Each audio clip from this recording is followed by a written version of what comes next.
So join us. See what shenanigans we get into next. Who knows, maybe somewhere along the way, you'll find your favorite winemaker. The fog is finally lifting over Bentrock Vineyard here in Santa Rita Hills. Fruits picked, bins are loaded, and I'm sleepy. It's only 9:30 a.m. Time and temperature are everything. Sitting around in the sun is just not the Pinot Noir vibe. Quick wine tip, vineyards and place matter in the Santa Rita Hills is stacked with amazing sites that drop some of the best Pinot Noir and Chardonnay year after year. You ask your local wine shop for something from Santa Rita Hills and the likely result is a banger sitting in your trunk on your drive home. Well, we managed to beat the fruit out of the vineyard, but I'm guessing it's right behind us. Next stop is Dragonette's humble winery that's cleverly disguised as an auto body shop. And just like that, the fog disappeared, the wind drops, and the temperature jumped 15 degrees. Man, Santa Barbara County is wild. Being back in Buellton is a big deal for me because it's nice and warm now. Yes.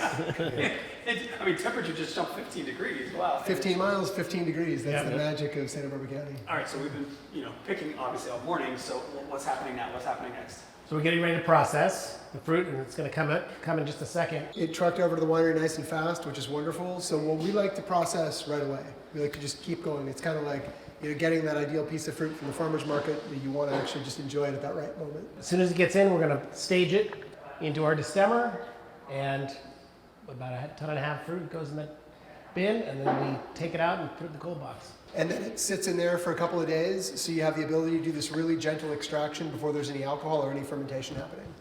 Right, we'll pump it over once a day just to mix up the berries and the juice and get a nice, cool, gentle extraction. Beautiful. And then a little bit of sort here just to check through. I mean, those bins looked really good out of the vineyard, but we'll do a little bit more here. They did. This is just that extra double check. Perfect. Yeah, Perfect. which on a day like quality today, control. It's all about the quality, but on a day like today, their job's going to be quite easy. And then now I think is a key decision on whole cluster, destemming, how are we feeling? I don't What's know, your thoughts? Being out there, it seemed like it was not really a great candidate for whole cluster. Okay. So You we're feeling the same? Or? I am. We'll do one final thing, which is that when this thing is up and running, the beauty of this whole setup is that the clusters go up the conveyor, they go through the destemmer, berries rain down so it's like raining blueberries. You see this? And then on the other side of that, you have the stems shot out. So the one thing that we will do is after we kind of get going, as we rake those stems, we'll give it a quick smell. Okay. And every once in a while it surprises us, and you'll be out again. I'm with John. Like this morning, what we saw out in the vineyard, this is probably more of a candidate for destemmed fruit. Okay. But we will do that one last double check, and if we get surprised and it smells really, super savory in a way that brings complexity to the wine and not overly peppery and overly jalapeno, then we might consider it. Lots of barrels. Are these all full? Because that's a lot of pretty barrels. These are the empty barrels we will be filling. There's some over there that we're going to fill with some pressed wine from yesterday. Where would they put the juice if these are all full? It's a good question, Ricky. Great question. The fruit just pulled up, and I admit, I just had a brain fart. For a second, I thought we harvested that fruit yesterday. Talk about a really long day before lunch. We left those vineyard rows at Bentrock at about 8:45, and it was barely 61 degrees. Now it's just after 10, and we're only 15 miles inland at the winery. And in classic SoCal fashion, it's sunny, warm, and mid-70s and climbing. John told me when grapes warm up, chemistry gets active, so I was a little concerned when that precious Pinot Noir was baking on the back of that truck. They don't seem too stressed about it, but I did notice they cut our little winery tour just a little bit short. If you didn't catch it last time, harvest just don't wait. Time to get that fruit inside the winery, time to make some juice. Oh, did you notice that forklift on standby in the parking lot? Yeah, they're not playing one bit. How's the temperatures feeling for you guys? And I can feel the bins are warm themselves, but Just on the top. Yeah. just on the Go top. down a We little probably bit. dig. It's probably nice. Dig Oh down yeah. in, how cold it is? Yeah, feel this. This is on top. It's nice and chilly and cold. perfectly intact. That's I mean, the thing. 2 different temperatures. That is crazy. Right, with our Destemmer too, it's very gentle, and we'll keep a lot of this whole berry. So it'll knock the berries off, but without breaking them. So we'll have actually, with the whole berry fermentation, you get a little slower fermentation, but Yeah. a little longer time, so more activity over a longer period of time, hopefully more complexity. There's the 5 bins. It is. There it is. That's your brother, right, John? That's Steve. There it is. Just like Homer Simpson, and he faded into the bushes. All right, Scott. All right, Scott. Pigeage, start jumping. All right, fruit's out of the sun, and just like that, it's game time, y'all. Like a ninja, John hopped on the forklift, not sure when he had time to transform it from lift mode to grab mode, but before I knew it, he had already scooped up the first bin, and they were already raking fruit straight into the hopper. From the hopper, the fruit hits the escalator for one last look by the team, because the Destemmer is an absolute no-mog zone.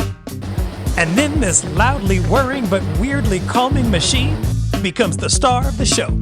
The Destemmer flicks the berries off the stem with crazy precision. Those beautiful intact berries rain down into one bin, while a growing pile of lonely stems are ejected into another. There is still one big decision left on the table. How much of this beautiful Pinot Noir will get destemmed, and how much will stay whole cluster? All right, let's talk a little bit about these stems and the smells that we're getting and the overall process. You know, I really get this baking spice, a little kind of wet forest floor, like after it rains in the forest. Yes, that's beautiful. That's what we want.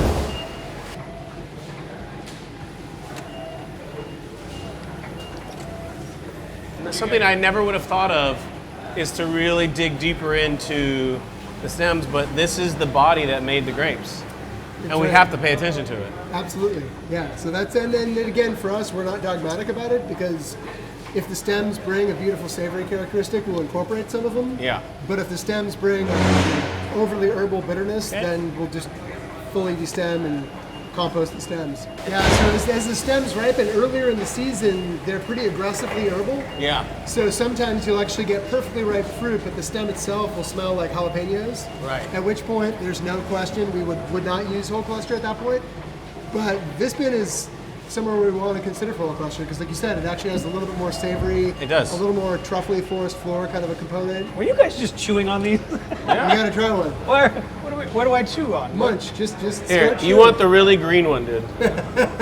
You like spice, right? So just go for it. But even if you're smelling in here, just stick your nose in, Scott. You can really smell kind of this. And I like one's the scaring me. term matcha, and it's got a little of this matcha, but a lot of this like cinnamon, cardamom, Oh my God. baking spice. Wow. And you notice when you start chomping on them, you actually feel the tannin. Yeah. So this is actually nice tannin. It's more structural. It's not overly bitter. Right, right. Which makes us think that we will include some of these. So we'll do a little portion of whole clusters today. So there are flavors in here that I always assumed were attributed to barrel or the winemaking process, and it was stems all along. So Ricky and I were just talking about that, about actually in the winemaking, there's a bit of a choice you can make, because incorporating stems, it does a lot of the same things that barrel will. It'll add a little bit of tannin, it'll add a little bit of flavor, a little spiciness. Think about too, Little the grapes just came off of here. There's still like life hanging in this part of it. So you put that into the wine with grapes still on it, you still have the body of the grape. John's chewing too. He likes them. Chewing stems. They're okay. They're okay. Yeah. Yeah. Listen, let's start another label that's all whole cluster, and it's called Chewing Stems. Chewing stem. I like it. There it is. After chewing stems, the whole cluster decision is in. We harvested 5 half-ton bins of Pinot Noir from Bentrock this morning, and after digging through that huge pile of stems, the official call is 20% whole cluster. Without pause or hesitation, John hopped on that forklift again, grabbed a bin from the vineyard, and dumped them straight into the bottom of one of those bigger bins. These guys out here doing hero work. Half-ton of fruit, not a single berry on the floor. With all those whole clusters on the bottom, the rest of the fruit will get destemmed right on top. That weight will gently crush the clusters below, releasing the juice and kicking off that cold soak extraction. And just like that, the foundation for this Pinot Noir is underway. So from the Destemmer right into the cold box. So we have that fruit that's nice and chilly from the vineyard going into an even cooler cold box, which will chill down for a few days while we do a cold soak. What is your average temperature that you keep in here? The box will be at about 34, so we want the grapes to stay somewhere below 60, usually more like cellar temp, about 55. 55. Right. And that just will block some fermentation to start, Exactly. but allow more color to soak into the juice. And a lot of aromatic compounds and flavor compounds that'll come out. Because again, as the fermentation gets cranking, the more alcohol you have, the more aggressive that extraction is. Yeah. So we like to extract more up front. 2 days, 4 days, just depends. Probably 2. I mean, Yeah. if it gets down to, you don't want it to get down into the 40s. Right. Because it takes a while to heat back up again. Because once you get out, you really like to start the fermentation going as soon as possible. Yeah, especially because we don't inoculate, we do native ferment. So Right. if we got it ice cold, it could take a week or 2 before it started to ferment. Before it started, So this way, we just get it to that sweet spot where it's sort of cellar temp. Hopefully, within 2 more days after that, 2-3 more days, the native yeast will get going and they'll start to ferment.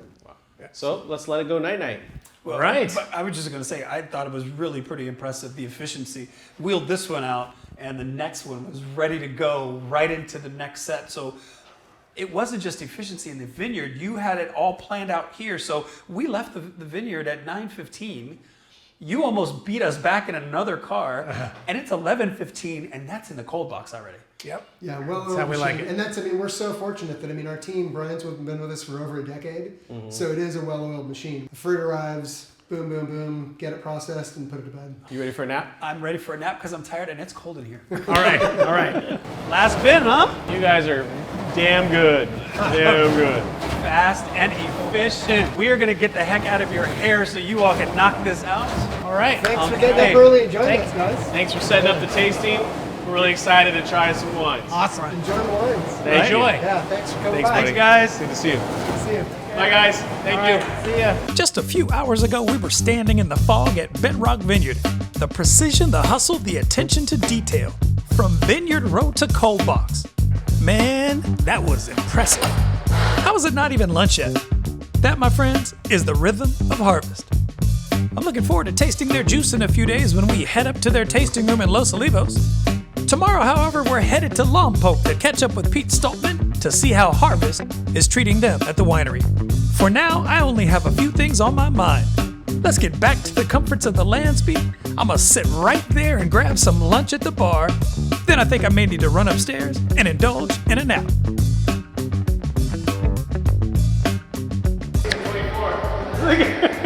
This guy. I see him up there. What are you doing? Okay. Scott, you all right over here? Brandon said spiced, and then all of a sudden, coughing everywhere. Whole cluster, destemmed, and they're like, 2 out of 3. How many dead bodies you guys got in here?